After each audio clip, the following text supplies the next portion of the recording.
with the ballot, $20 for individuals and $25 for families. And we recently added a lifetime membership category for $500 because, believe it or not, people have been pestering us about that. So one of the things that these the dues paid for are field trips.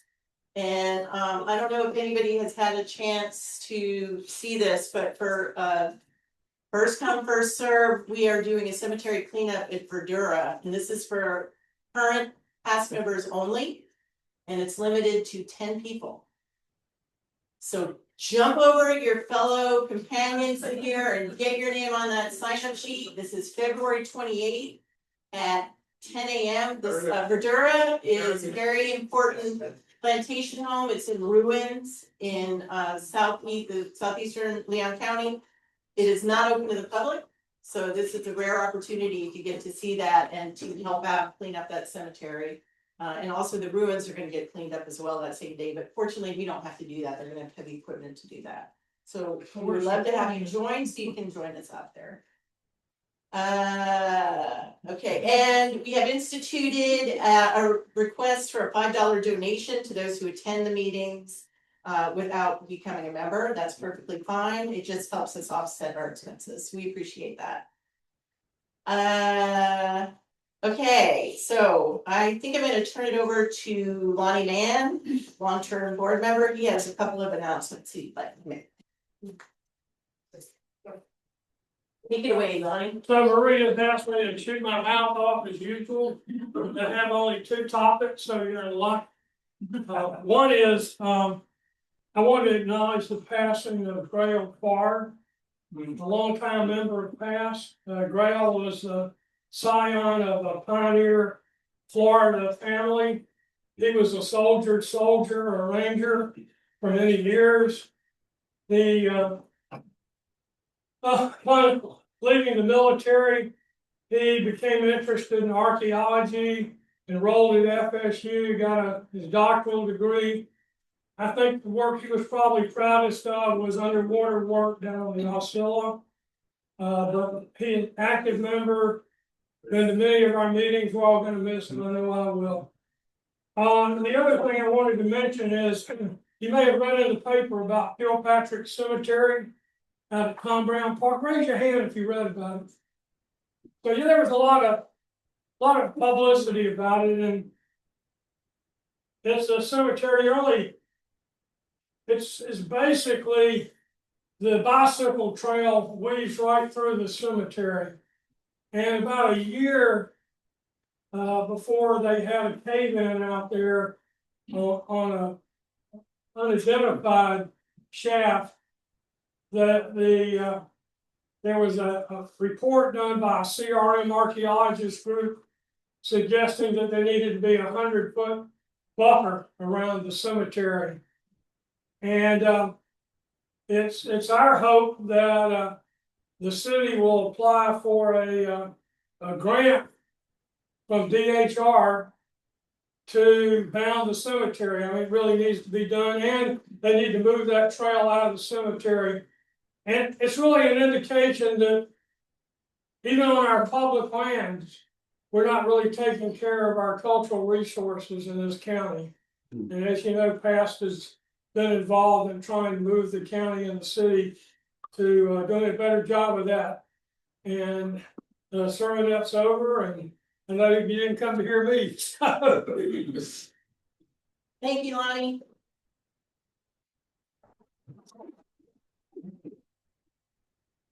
Okay, Carol had a sign out there. Next month, March, is Florida Archaeology Month.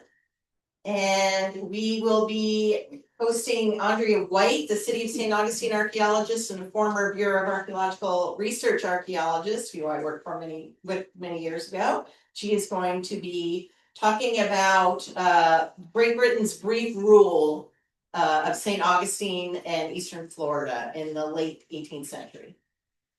So without further ado, I'm honored to introduce our speaker, Dr. Della Scott-Ireton, who also is the former Bureau of Archaeological Research employee who worked in our underwater section with Roger Smith, who many of you may be familiar with. So Della worked with the Pensacola Shipwreck Survey, West Florida Historic Preservation Inc., Florida Bureau of Archaeological Research, and the government of the Cayman Islands, which I was not aware of until I read her bio online, before joining the Florida Public Archaeology Network. She currently serves as Associate Director of FPAN, in which she has held that capacity for a number of years now, working with FPAN and doing a phenomenal job out there in Pensacola. She is certified as a scuba instructor with the National Association of Underwater Instructors. She is a registered professional archaeologist and a member of the Florida Archaeological Council, and has served on the board of the Society for Historical Archaeology, the Advisory Council on Underwater Archaeology, and the Marine Protected Areas Federal Advisory Committee. And folks, this isn't even all of her bio. She is an amazing woman, very accomplished, and we're delighted to have her this evening. Della? Well, thank you. All right. Now I'm gonna do this so you can actually get the show fired up. Good for you, Della. Get there. Get there.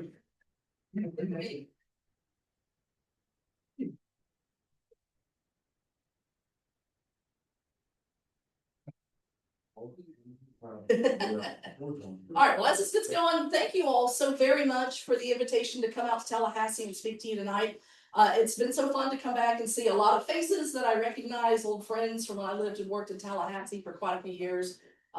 Schoolmates, I went to school at Florida State University for my PhD.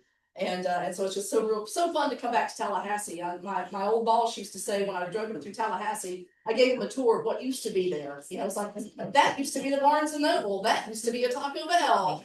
Blairstone used to not go there, you know? So it's fun to see how the city has changed. As Bree said, I'm Associate Director for the Florida Public Archaeology Network, FPAN, not Mr. FPAN. We're a program of the University of West Florida, and we do education and outreach in archaeology. And we have 8 regional offices all around the state. Here in Tallahassee, we have Barbara and Tristan are in the back. There are FPAN folks here locally. And I know do a lot of great things in this area. But we try to extend our reach all around the state and do a lot of presentations and lectures to various groups. We also do a lot of workshops to train volunteers how to assist with archaeological projects.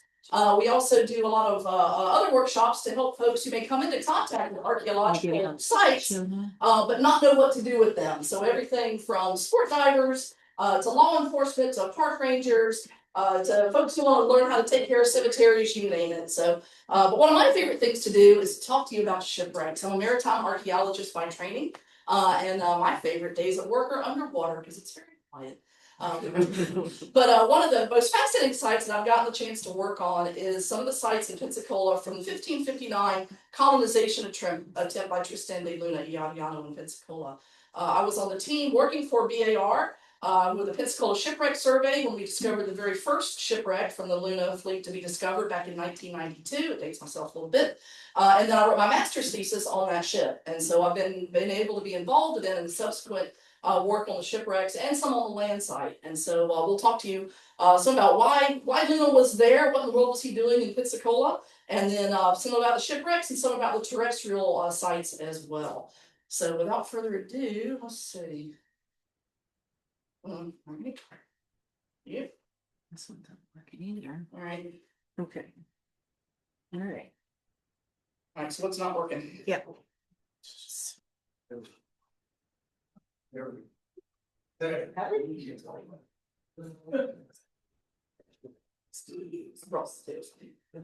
Are the correct buttons in there? Is the dongle in there? Oh. I think it is. No, it is not. That's the problem. All right. Can we move this to the? I've got one. What's that other dongle? That one? I happen to have brought one. Excellent. And I told you all you had to do is bring yourself. I lied. Right.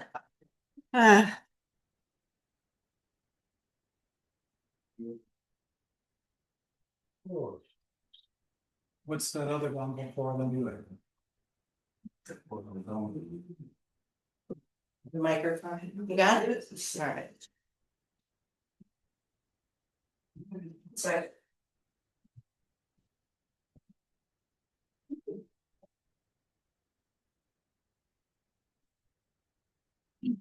Is this your USB? Yeah, that's what's being on this. Do that.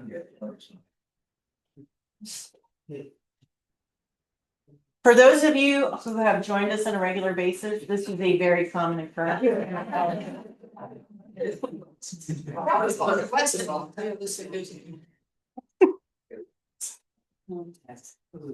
This is your money article.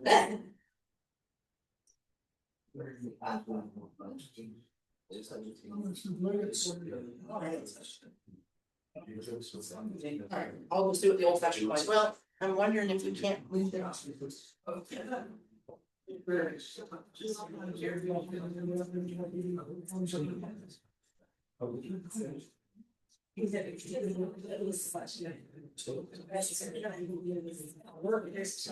Yay! Put it out, disinfect it with the old fashioned way. Right, okay, now without further ado. Yay! Alright. Alright. So a little bit about the history and background of Luna and why in the world was he there in Pensacola. So you all probably know about, after the Spanish got to the New World, 1492, Columbus sailed the ocean blue, all that. Pretty soon the Spanish decided to start expanding around this New World and see where all it extended to. And we have a lot of entradas or expeditions that were coming to what is now Florida, and the southern part of what's now the United States, as well as into Mexico. So there's, Ponce de Leon in 1513. There's Hernan Cortez in the interior of Mexico, 1518 to 1520. The Gulf Coast and Mexico were explored by Narvaez in 1528, and so it came right through this Tallahassee area. And then also Pizarro in Peru, 1530s. Fernando de Soto in the southeast. Again, Soto came through Tallahassee. We know where his winter encampment site was, where the Bureau's of Archaeological Research's office is today. And then in the interior of the southwest was Coronado, and then also Luna, 1559. And Luna came along kind of a little bit late after all of these. The Spanish had gotten sort of a really good idea of what was around and what was the value of staking their claim to what was especially the northern part of the Gulf Coast. And that was to do several different things. Number one was to protect the route of the treasure fleets. By this time, the Spanish had gotten into the habit of fleets of ships coming from Spain once a year, bringing the goods, the manufactured goods that the colonists couldn't get except for that coming from the Old World. And then in return, the ships would go back to Spain from the New World, carrying all the goods of the New World, things like chocolate and sassafras and dye stuffs and exotic materials, as well as the gold and silver and precious metals and minerals that were being mined in the New World.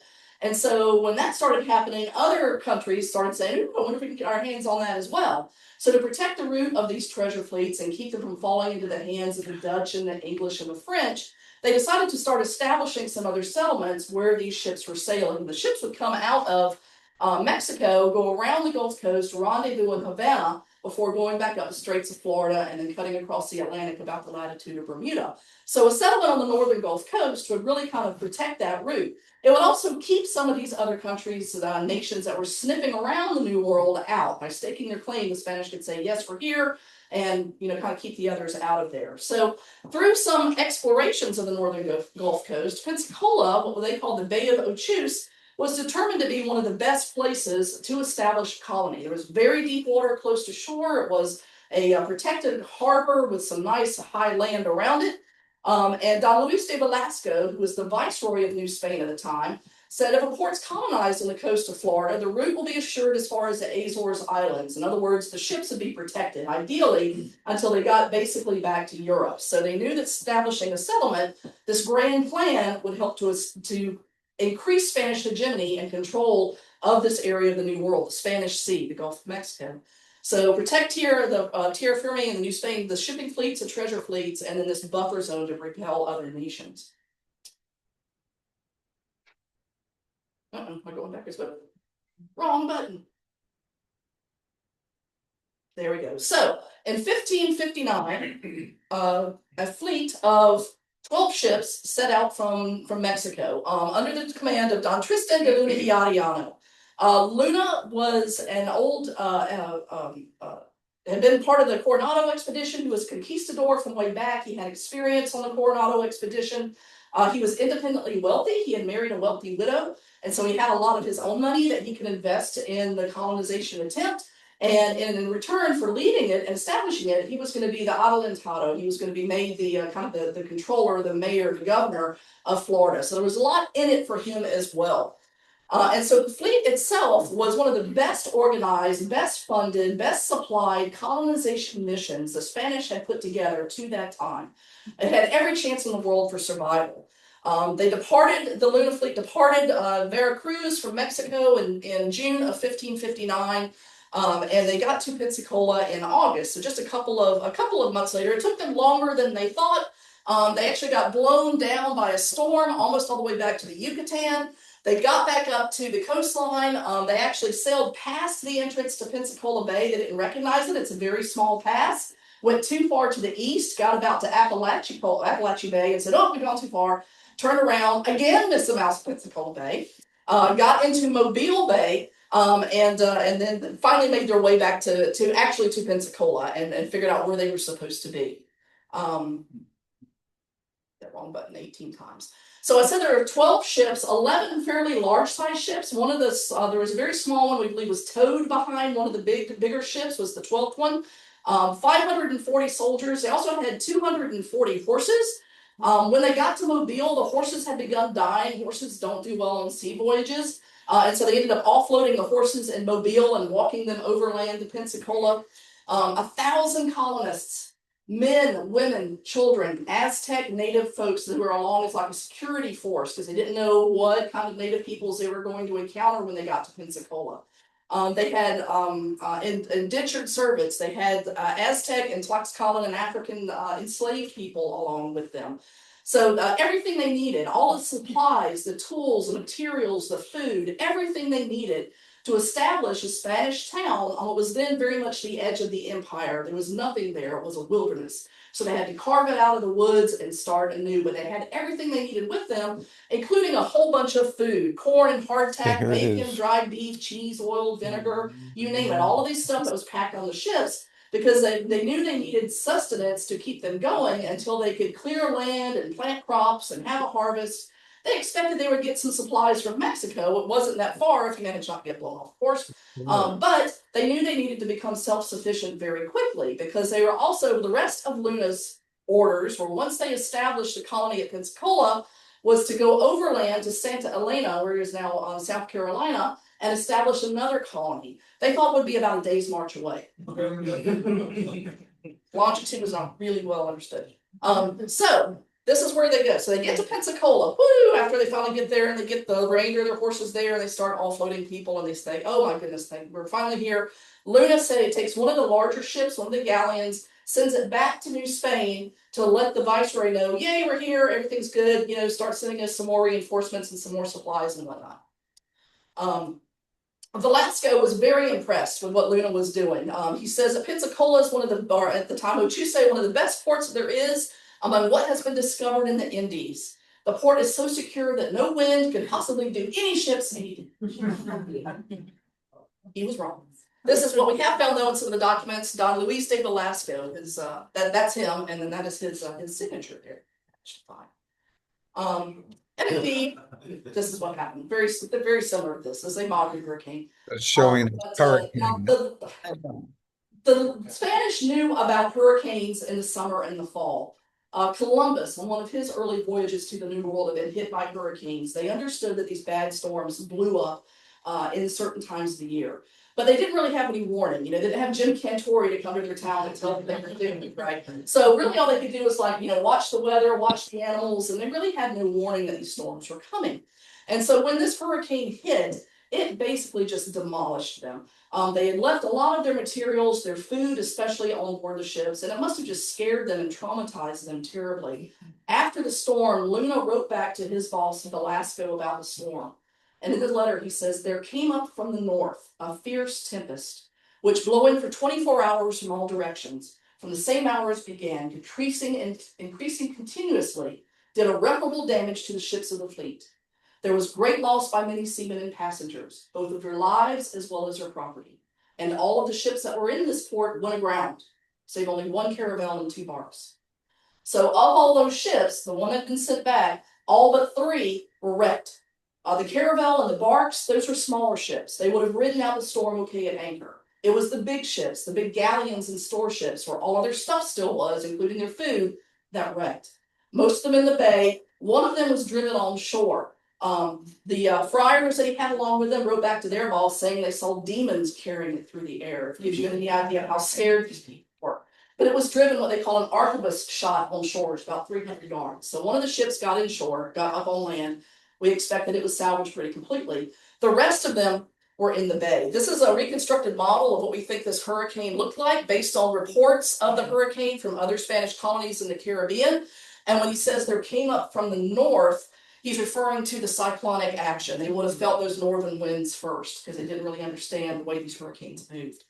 So afterwards, it was just a mess. You can imagine there was significant loss of lives. I said there was much loss of their lives as well as their property. We know a lot of people died. There weren't a lot of people left on the ships. It appears they were just like sailors on the ships to kind of keep an eye on them. Most everyone was on shore. But the supplies, they were using the ships as floating storehouses. And so the supplies and their food was destroyed. Or else what they had on land was damaged by the heavy rains. By February, things were getting pretty dire, and Luna and most of the remaining colonists started moving north. They were hoping to get food from the Native American peoples. They knew that there were native groups up to the north. They had read the reports from DeSoto and others. And so they kept trying to move north and find food. And the native peoples who had experience of Soto kept saying, sure, there's food farther that way. And so they kept going north and north and north and ended up getting like up into North Alabama before they kind of turned around, a place called Coosa, before they finally turned around. Some folks were left in Pensacola to kind of hold the fort. They were expecting relief missions, relief vessels. Certainly with that letter that went back to the Viceroy describing the storm, at that point, the Viceroy started trying to gather up more supplies to send to Luna, but he had basically scoured the entire Valley of Mexico to get those 1,000 people and all the things they needed. He was also responsible for supplying the treasure fleets, and whatever was happening in Florida, that was not allowed to slow down getting those goods back to Spain. It was direly needed there. So Velasco had a lot of things pulling him in different directions and could not get the relief supplies to the Luna settlers as he had hoped. And that's one of the reasons they had to go north looking for food. By March of 1561, Luna was discharged. He began sort of losing his mind. We have some accounts from other people in the settlement talking about how he would go in his cabin or his house and like lock the door. He wouldn't come out. He wouldn't talk to anybody. He would threaten people with execution. So it was a whole big problem. So he was finally discharged, relieved of his duties. And still they tried to attempt to settle over on the Atlantic coast at Santa Elena. And that was a dismal failure as well. They never even really made it. This is the original letter that was found in the Archivo General de Indias in Sevilla, Spain, from Luna back to the Viceroy, reporting the loss of the fleet. The quote that I just gave you comes from this letter. And from it, we also have Luna's signature as well. But you can see in the top, it says 1559 in Florida. So that's kind of. So here's the route of the survival phase from Pensacola up into North Alabama. Was Nanny Picana, you may have heard that term, from the native peoples all the way up to North Georgia into Coosa before they finally kind of gave up and turned around and came back to Pensacola. And then the survivors ended up being evacuated back to Mexico and Havana, and some of them originally all the way back to Spain. Luna himself was taken back to Spain in chains to explain to his king why he had failed in his mission. And a lot of what we know about the Luna expedition comes from decades and decades of court cases.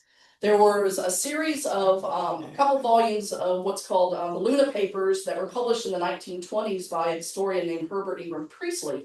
And these are the court cases that he found in Spanish archives and translated. And it's things like soldiers trying to get back pay, widows trying to get the pay from their husbands who died in the expedition. I mean, decades of court cases. And for the longest, that's really all we knew about the Luna expedition was that, it had tried a few months, they had failed. a lot of court cases afterwards, but it's never something that really made it into the history books. I mean, you know, we're in grade school, we're all taught about, you know, Jamestown and the Mayflower and that kind of thing, but nobody ever hears about Luna. And that part of that's because it was an abysmal failure. In the meantime, you know, the Spanish are still keeping on, the French are keeping on, they're still trying to settle over on the East Coast. St. Augustine is settled permanently in 1565. That's why it likes to call itself the nation's oldest city. It's told it's older, it's just not the oldest continually European inhabited. We always like to make that point.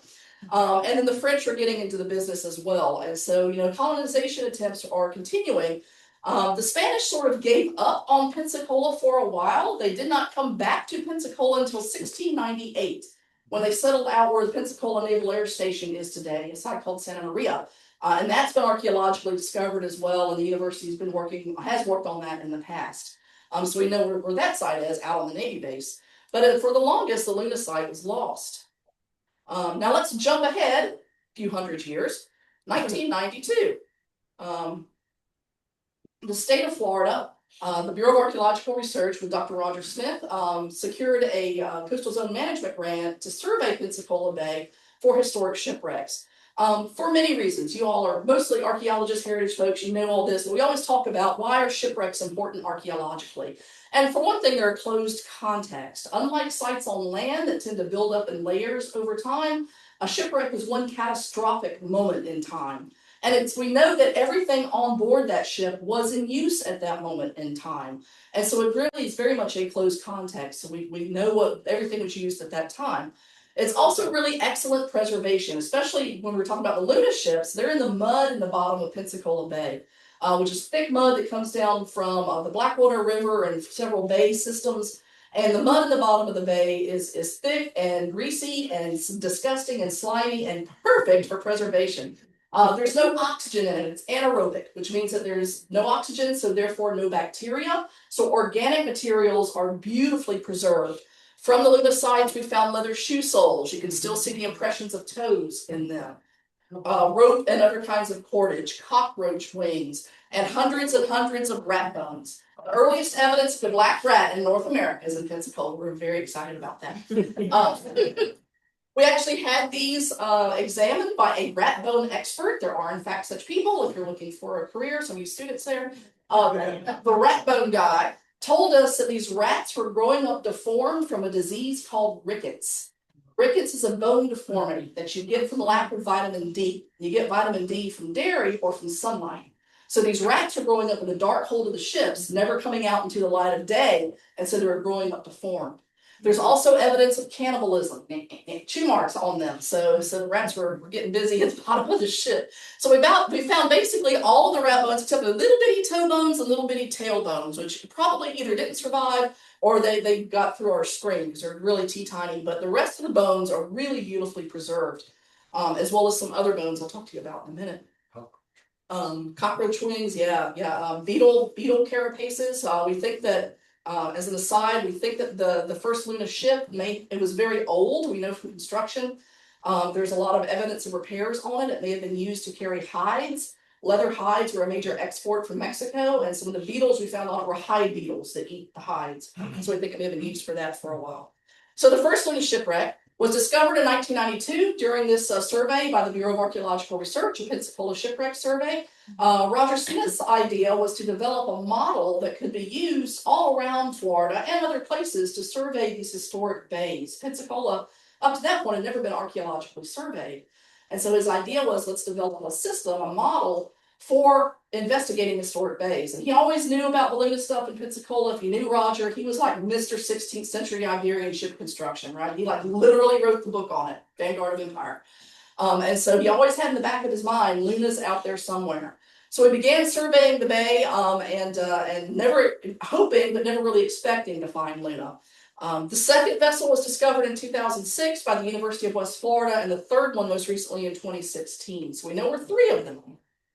But this is what we used back in the day to find the first one. This is an old magnetometer. It's basically a giant metal detector that you tow behind a boat. And it reads, this one read on thermal paper on a machine on the boat. And whenever it runs over something ferrous metal, so iron metal, it would make a signal on the paper. This is the signal for what became, what we later found out was the Luna shipwreck, and literally it defaulted, it went off the scale. So we knew that there was something big and metal on the bottom in that location.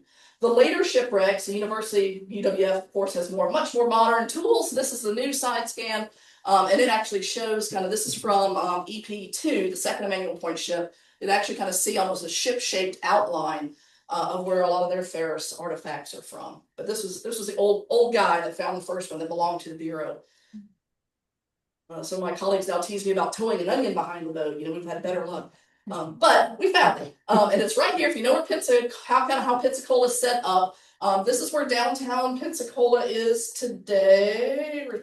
Down here is kind of the downtown area of Pensacola. This is an area called Emmanuel Point. If you're familiar at all, there's Cervantes that turns into scenic highway that goes up this bluff, and that point is Emmanuel Point. And so that's where we get their name, Emmanuel Point Shipwrecks. Bayou Tahar is a little bayou that comes out here. It's a spring-fed bayou, and this point of land, Emmanuel Point, is very high.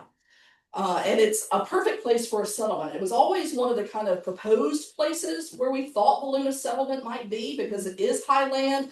You can see up and down the bay. On a clear day, you can see all the way to Pensacola Pass. There's deep water that comes fairly close up. There's that nice bayou with the fresh water. But it took a long time before we actually got some definite results there. Here's a nice aerial, and you can see this is a 3-mile bridge. It goes from Pensacola over to the beach. It comes this way. And you can see there's a sandbar right here. See where it kind of gets lighter right there? That's our excavation barge. That's where the first Emmanuel Point ship is. And so this led us to the conclusion this would be a perfect place for a shipwreck, one of these big ships that have been anchored in that deep water, but it goes from about 30 feet to 12 feet real fast on the edge of that sandbar. So remember that, we'll come back to it. So the Emmanuel Point shipwreck. So I mentioned that the magnetometer we're using ran over something real big and metal and defaulted, right? What it turned out to be was a ship's 9-foot-long wrought iron anchor. And at the time, of course, we couldn't see it. But when we went back to test that target and see what it was, we got as close as we could using the mag. We dropped a buoy, went down on the buoy line, and I actually was on the dummy end of the buoy line, and another one of our colleagues was going around and just go in a circle. And you go out a little bit more and a little bit more until you find out whatever it is that the target appeared from. And so I was sitting there holding it, and his name was Chuck Hewson. He came over to me and he pointed out, and he's like, here. And so I left it there and swam over, and he led me back to a ballast mound. Big pile of rocks, which is unusual on Pensacola Bay. We don't have that kind of rock here in Northwest Florida, right? And so this is a big mound of these big round river cobbles covered in an enormous amount of oysters and oyster shell. Now, ballast piles aren't terribly unusual in Pensacola or any other historic harbor. Ships would come in, they'd throw all their ballast to take home cargo. So we have all kinds of ballast dumps all around the bay. And in one place, a big island, it's called Rat Island. That's actually all ballast. It's in Pensacola Bay. So we're like, okay, well, this is cool, but we didn't get so excited quite yet. But then we started doing some excavations into the middle of the ballast mound, and it began to come down on ship structure, as well as ceramics that were hallmark 16th century Spanish. At that point, we stopped and we called Roger, who was still in Tallahassee. We were like, you got to come see this. And so he beat feet over there real fast and confirmed that, yes, this is a 16th century shipwreck. And so then we stopped surveying the bay for other shipwrecks and began to focus just on the investigation of what we began calling EP1, Emmanuel Point 1. Not too far away from the ballast mound, as we began kind of circling out to see what else was around, we found this little bitty nub just sticking up out of the sand and started hand fanning it away, and it ended up being the fluke of this wrought iron anchor. I think we got incredibly lucky when we ran the mag over it, and we ran that mag right down the length of that anchor. If we had gone across it the other way, I think it would have been a blip. We never would have recognized it. But using that old mag, I think we ran it right down the line of it. But other things began turning up. Olive pits, thousands of olive pits. The Spanish love their olives. Turns out this is a couple different kinds. One kind for eating, one kind for planting. I think they were hoping to establish olive groves. Never got a chance to, but lots and lots of olive pits. This wonderful carving of a Spanish galleon. This was found right down laying on the main mast step of the shipwreck when we got down to that level. And it's a beautiful carving. You can see the forecastle, the beak, the stern castle of a nice profile of a Spanish galleon carved of fir wood. We don't know why it was there. Was somebody carving it when the ship was being built? Just kind of tossed it over in there? Was it a child's toy that got lost down in the bottom? Not quite sure, but really we kind of think of it as like, the soul or the character of the ship. Aztec ceramics. This is pretty unusual. Keep this in mind. When we first found it, we uncovered this piece, and it's kind of glaring about us out of the dirt, out of the sediment, but you can see it's molded in the shape of a human face. Here's an eye and the eyebrow, some designing that probably represents tattooing. Another piece has a grimacing mouth with kind of pointed teeth. It's a type called Aztec 4, and it's a redware.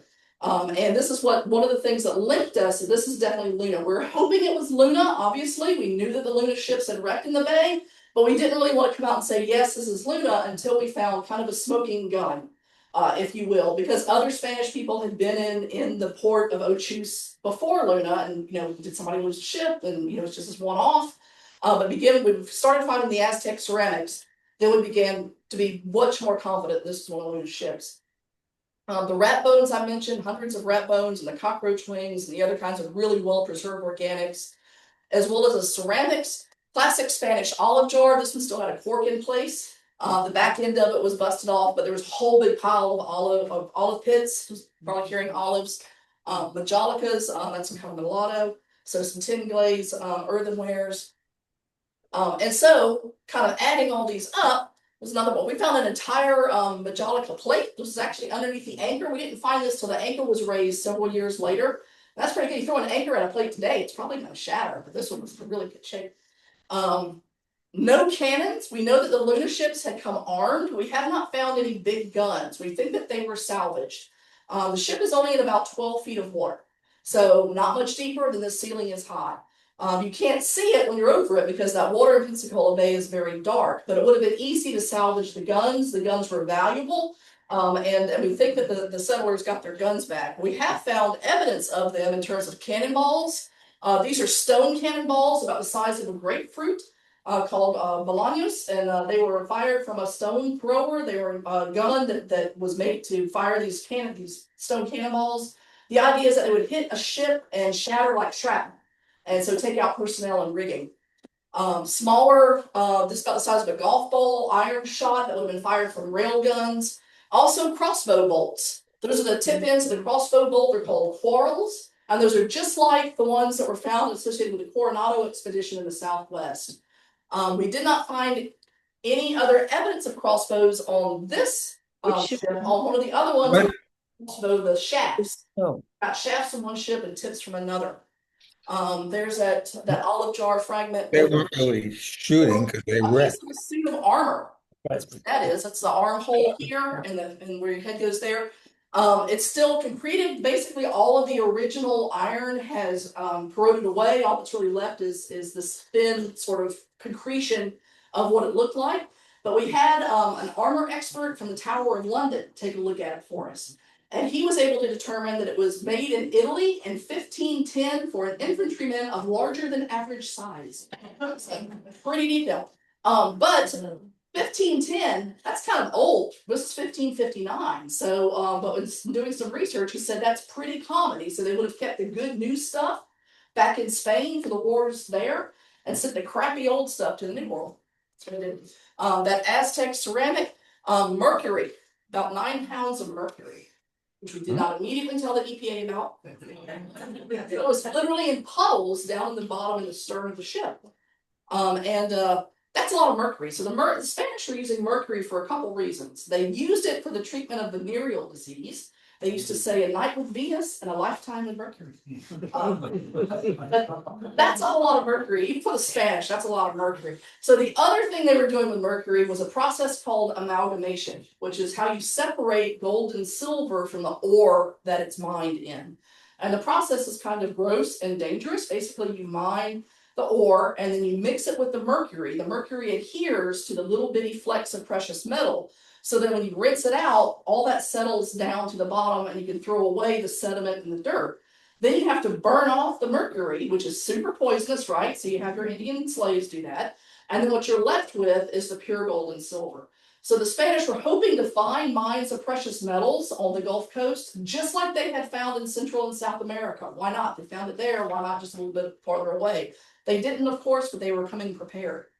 And one coin, you know, a lot of people say, oh, money, treasure. We get real tired of that because these are not treasure fleets. There was nothing to buy in Pensacola. Why would you be taking money there? But we have found one coin on the shipwreck. It was way down the very bottom in the ballast. And during conservation, it split open, which allowed us to see the design. And this is a coin called a blanca. It's made of an alloy of copper and silver called billon, and it was minted in Spain between 1471 and 1474. So when did Columbus get to the New World? 1492. So what is a coin from before the time of Columbus doing on a shipwreck in Pensacola? And the answer is, as is often the case in archaeology, we don't know. Probably, I mentioned the ship was old, and like I said, we know that from as we began to excavate the hull. There's a lot of evidence of repairs. This old ship was patched and patched and repatched and patched. Probably it was lost on the ship pretty early in its career. This would have been kind of a very small denomination, you know, it wasn't like, you know, big gold mosquito or something. So it was lost in the ship probably very early in its career and just kind of made its way down to the ballast. Yes. Back in the middle of the 20th century, I was a coin collector. And in those days, you would find coins that were 20 and 30 years old in your pocket. Yeah, you can, absolutely, yeah. So, you know, people hung on to stuff, you know, so another colleague posited, well, maybe it was somebody's like lucky pocket piece, you know, where they were keeping it on purpose, you know, which possibly didn't do any good because the ship sank, but nevertheless, yes, absolutely, it could have been hanging around. So all of these things together helped us create basically a seriation chart. All of these objects we laid out when we know they got to the New World, most of them 1492, and then kind of when they petered out. And so when all these things sort of kind of overlay and cross over is right after 1550, middle of the 1500s. So this expedition was 1559. So that would have been a few years earlier. That makes sense because it took them a few years to gather all the materials and supplies that needed to go on this expedition. So again, more evidence that this is right in the right time period for Luna. As we began to excavate the ship itself, we came down on some very important parts of the ship architecture. This is the ship's main mast step, where the main mast was attached right down into the bottom of the hull. This is what's called the ship's keelson. It's kind of an internal keel. You know what the keel is, right? It's the backbone of the ship. And then the frames, what you might call the ribs, lay across it. And there's an internal keelson that connects all that together. And so the keelson had a notch carved out in it. This is where the mainmast step went in, and a chock to kind of wedge it in place. And then behind the aft of the mast, where these two semicircles are cut out, that's for the ship's pump wells. So the pumps would have been big hollowed out tree trunks that sat right down in there with kind of what we consider primitive sort of a spear arrangement with a spear and a leather flapper that would have helped them to pull the water out. So all ships leak, right? You gotta have a way to get the water out. And so this is hallmarks of 16th century Spanish Iberian construction. So this is like, okay, we're on the right track. Well, let's go out to the port side and see how far out the wreckage extends. So we got out a little ways, not too far. Okay, this is some buttressing timbers and whatnot, some exterior planking, and then nothing. There's nothing out there. There's a piece of rope. And these are the frames, what you might call the ribs of the ship, were shattered and broken. You can see how they're busting apart right here. Where the ship hit the sandbar and that storm in 1559 and just shattered apart. And so we don't know where the port side is. It probably floated away, maybe out deeper in the bay. We're not real sure. But the rest of the structure is beautifully preserved. Here's one of those pump wells that we excavated. That's the mainmast step up here, one of the buttressing timbers. It's oak, Spanish oak, and it's beautifully preserved in the mud in the bottom of Pensacola Bay. So this is a great artist reconstruction of kind of what the ghostly outline of the ship would have looked like over the big ballast mound. We focused our excavations first in the midships area, then we went to the stern, and then a little bit in the bow. So of this ship, about 40% has been excavated, and we left it at that point on purpose. For one thing, we were running out of funding. Archaeologists understand how that works. But also we had a huge backlog in the conservation lab and the analysis lab. But also we always knew that archaeologists in the future are going to have much better tools and techniques than we have now. I always like to use the example of, think about DNA. Who would have thought in the 1950s that DNA analysis would allow us to analyze ancient brain matter? Well, this is it's sci-fi. What are we going to be able to do in 50 or 100 years from now? And what are archaeologists going to be able to accomplish that we can't even consider? So we kind of finished up with EP1. A lot of stuff went into conservation, almost everything. Other things were getting to be analyzed, reports written. Fast forward, the University of West Florida developed its maritime archaeology program. And began to continue surveying around the Emmanuel Point area to see what else was out there, and hit another anomaly just a little farther away from the first Emmanuel Point shipwreck. And by golly, that turned out to be another one of Luna's. Again, through the same sort of process of elimination and gathering the evidence, a lot of the same kinds of artifacts discovered, the same kinds of materials. This is the university's excavation platform. The barge is parked out there in the summertime. It's a great platform for training students and for doing all the necessary work. The kinds of objects that were coming off of EP2, as we call it, the same sort of construction. It's a smaller vessel than the first one, about half size. Wooden spoons, wonderfully carved wooden spoons. More leather shoe soles. Again, that same mud covers that ship, and so it's got the same kind of wonderful preservation of organics. This is the wheel of, or a truck it's called, of a gun carriage. You can see it there. So again, more evidence of guns, though again, no guns themselves. And this wonderful little manicure tool, isn't this great? It's made of ivory, carved ivory. And it would have had 4 implements. Yeah, all of those are, one is for probably like cleaning out from under your nails, one's for picking your teeth, one's for picking your ear. This little hole right here is a whistle. And in the lab, when they blew on it, so that was kind of fun. So somebody was very sad when they lost their fancy manicure tool down at the bottom of the ship, unfortunately. Okay, so there's 2 of them now. The university's been working on the second one, continuing as to survey that area, what else is out there, and about 10 years later found what we're calling EP3. I like to lay it over this 1940s aerial of Pensacola Bay. That's a pretty early aerial. But you see this here, this is a relic inlet or channel that would have led up at one point into Bayou Tahar. And so EP3 is a much smaller vessel even than EP2, and it's much closer to shore, right on the edge of that relic channel. So it may literally have run aground on the channel that would have gone into, or very close to, what we now call Bayou Tahar back in the 1550s. And that's what the university currently is working on, is EP3. It's only in about 8 feet of water on a white sand bottom. The visibility is very clear. We're getting some very good photographs. In the summertime, we do snorkeling tours out for like local divers and snorkelers who want to go see the site. So it's a really good for public education. And so that's what the university currently is working on as far as the maritime side of the Luna stuff. Now, terrestrially is an interesting story as well. So we keep looking for the Luna settlement site. Where in the world were these people living? Well, we finally discovered it. And by we, I mean it was a former student of Dr. Judy Bentz at UWF. And he had been walking in an area that we call East Pensacola Heights. We back up, which is up here. This is what we call East Pensacola Heights. And it's been neighborhoods for generations. And he was very familiar with the area. He had family and friends who lived there. And he saw one of the neighbors was excavating in their yard to put in a pool.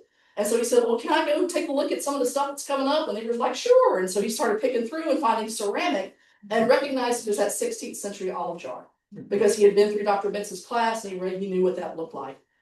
So he contacted the university contacted the landowners, and so that's what kicked off the excavation of what we now know as the Luna land site.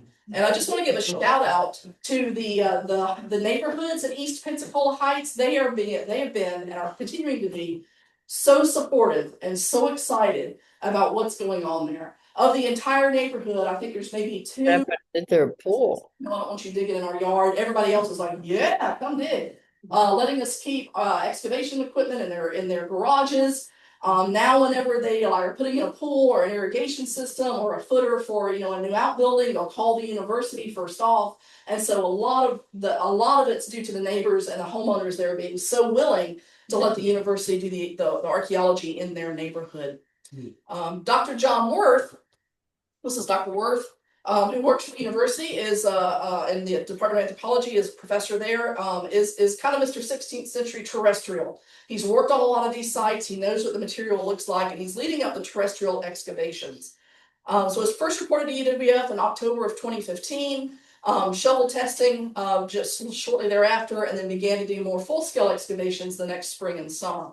A lot of features in the area. Dr. Worth has done a lot of research into what a Spanish town would have looked like. And the Spanish were given very particular instructions by the crown as to what their settlements had to look like. There had to be a church, there had to be a governor's palace, there had to be a green space between it, there had to be set lots for the settlers. So we know what it was supposed to look like. And using those instructions, Dr. Worth has been able to identify lots of post holes and foundations of things like, he thinks he's found one of the storehouses, as well as some of the other buildings. Now, they weren't there that long. They were just starting to build these things, which is why all the stuff was still on the ships. So it's very ephemeral in the soil. It's hard to see. There's not a whole lot of artifacts. Also, upland under the oaks the soil is very acidic. So they're not finding like the rat bones. If there are, hundreds of rats on the ship, they were getting off the ship too and going to where the people and the food were. We haven't found any rat bones, and that's probably because it's not surviving in that very acidic soil. The artifacts we're finding tend to be small, but they tell a big story. It's like little bitty pieces of olive jar, and you've got to have a good eye to pick that out, right? But lots of other kinds of ceramic, not only olive jar, but several kinds of majolica and other glazed wares. A spindle whorl, that's pretty cool. The leg of a brazier, like a little tripod, like a little cook stove. So really very interesting. All of it points to early Spanish, as well as more of that Aztec ceramic. And this has really turned into our smoking gun. As Dr. Worth said, he's done a lot of research into all of the early 16th century entradas in what's now the United States. The one thing the Luna expedition had that no other Spanish expedition throughout the entire history of Spanish Florida had were Aztecs. That's the only that Luna had, that nobody else did. He had brought the Aztecs with him. They had been told, if you will come with us and serve as like security on this expedition, we won't enslave your families. And so they're like, well, yeah, I mean, who wouldn't, right? I mean, enslave their families anyway, because Spanish. There's not over Norvez that had none either. They did not have any Aztecs. Nope, just Luna. And so they were bringing things that they were familiar with. So these kind of face molded jugs, these ceramics. We've also found obsidian blades that Aztec warriors used in their their weaponry and whatnot. So really some interesting kind of links to the Aztecs that were with them. We've also found other interesting things. Lead line weights, probably made from ships, the sheathing on the ships they were using probably for fishing. A fragment of a bell. These cool little rosettes or decorations on clothing, and an aglet. You know what an aglet is? That little plastic thing on the end of your shoelace? It's an aglet. They had aglets too. Because they lace their sleeves on, lace their doublets closed, lots of lacing. As well as these carrot-headed nails. So these are nails with kind of this pointed carrot head on them. These are primarily used for horseshoes. So they're still taking care of their horses. And one piece of chainmail. So one little ring from chainmail. As well as beads, a typical kind of trade beads is chevron beads and nueve catis. So the trade beads are hoping to trade with the native folks. There weren't really a lot of native peoples when Luna got there. We have evidence on that point of land where there were Native American habitations much earlier, but we think that by the time Luna got there, they'd probably mostly been decimated by disease from the Soto expedition. But this is only the beginning. The university intends to continue working on the Luna land site this summer. We'll probably go back to the shipwrecks at least a little bit to keep an eye on them. I was talking to someone earlier, also with the 250th anniversary coming up. UWF is shifting its maritime a little bit. There's this British shipwreck that was sunk when the Spanish came into Pensacola during the American Revolution. It was sunk to keep it out of Spanish hands. It's kind of up in the Blackwater somewhere, but we're going to try to look for that. It's probably HMS Mentor. So we'll take a little bit of a break from EP, the Emmanuel Point shipwrecks. But plan on going back to them. And in the meantime, still continuing to survey. There's 3 more out there somewhere. So there's more to find, definitely. So continue doing some more work on the structure, eventually more archival research in Spain. In the meantime, some other really interesting research is going on. I don't have any images, need to add something. One of the other kinds of bone that was found on EP2 was cat. Found the remains of the ship's cat. Makes me sad. The rats. But it's interesting. So Dr. John Bratton, who's our conservator at UWF, started really getting into the cat bones and analyzing it for cat, right? And sent it off for DNA. Turns out it's a juvenile cat. Through the DNA analysis, we were able to determine it was a gray tabby. And it was not eating rats. Turns out it was eating table scraps. So the people on board were feeding this cat, and it was getting fat and lazy like house cats do, and not doing a damn thing about the rats on board the ship, which is basically like my cat also. So anyhow, but we also do a whole lot of outreach and engagement on these sites, as you can imagine. There's a lot of interest. I mentioned the summer snorkeling tours that we do. There's been a wonderful book. One of the last things that Roger Smith did before he passed was put together the book on Florida's Lost Galleon, the first Emmanuel Point ship. And so it's put out by University Press of Florida. If you're interested in ordering it, and it's an edited volume. It goes into a lot more detail of the things that you've heard here tonight. There's some wonderful exhibits. If you have a chance to come to Pensacola, up at the university, the Archaeology Institute has a great exhibit, some of the Luna things.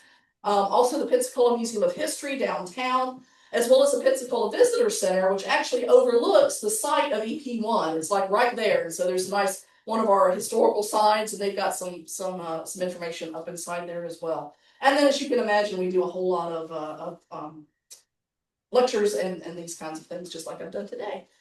So basically, as we always kind of end up, these artifacts are part of the human story of survival. I mean, it's so interesting to us, what did these people think was so important to load on these ships, to take across the Gulf, to start their way of life again in the wilderness.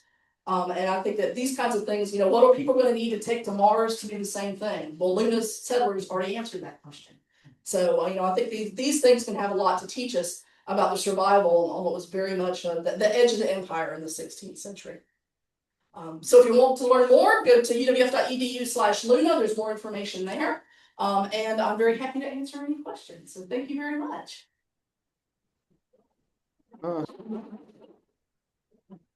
She was great. Yeah.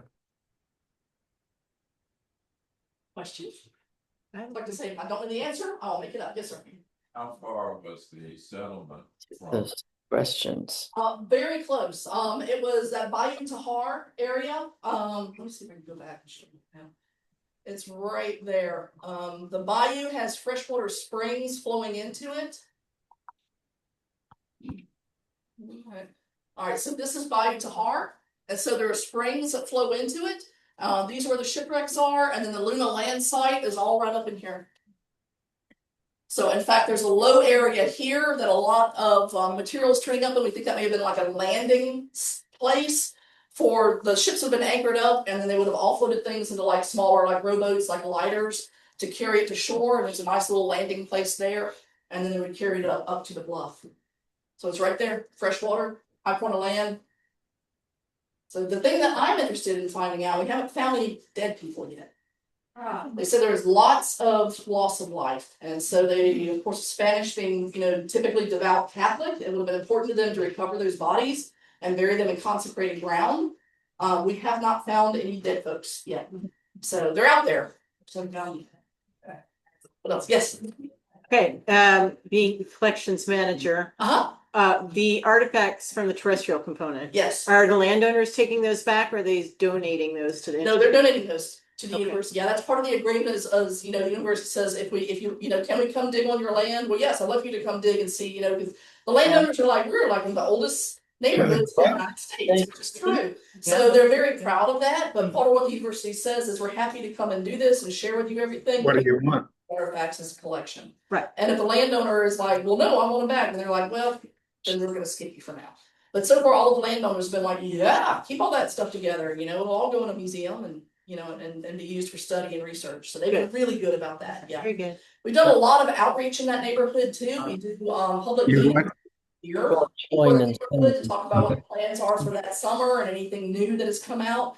But if there's anything really interesting, like the cat information that Dr. Bratton found out, we always alert the landowners first. We feel like they have dibs. So yeah, we really include them a lot. Good. Yeah. What else? Yeah. Sort of wondering about that. I'm wondering if anyone on the federal or state like EPA or DEP has ever gone out historically and done any sort of like water sampling or What? Can you walk? Of course. Not that I'm aware of. And when we finally tell EPA about all the mercury that we found, they thought it was very cool. And so at the time they had not done any kind of sampling out there, and we keep trying to get them to, but there's also so much outfall from the, I mean, this bayou is built up on both sides. And so it's actually kind of pretty in there because it gets all the runoff, and fertilizers and everything. So I think they're just like, we might or might not find it, or would it be the remains of fertilizer, Yeah.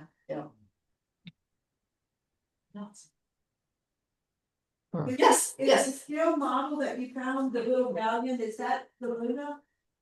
Well, it came from the Luna shipwreck. And so you think it's typical of it, or? Well, that's what the ship would have looked like. We do know what these 16th century galleons look like with the high stern castle and forecastle and the projecting beak. So it does definitely look like what those ships looked like. Yeah. But we don't know who carved it. It could have been somebody that was building the ship back in Spain whenever the ship was built. Are those for sale? No. Little nephew would love one. I keep would love one, and like going, I'll buy one of those little. Well, and that's I keep kind of like trying to get people to like glom onto, let's get some replica of the galleons. 3D printed. Yeah, 3D printed or replicas of the ceramic.